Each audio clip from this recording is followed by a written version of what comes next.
пристанище Дръзка, ръководител Димитър Джамбазов, получават грамота за успешно участие, плакета на фестивала,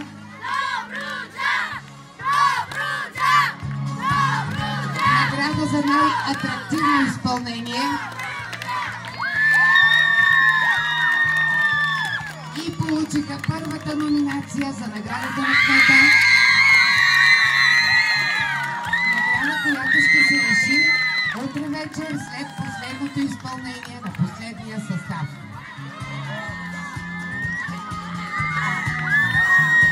Отново да напомня на участници, ръководители и гости, публика, след приключване на фестивала, всички снимки, които са направени тази вечер, утре вечер, ще бъдат качени на Фейсбук страница, която е изписана Детски танцов фестивал Танци край морето Бяла 2017.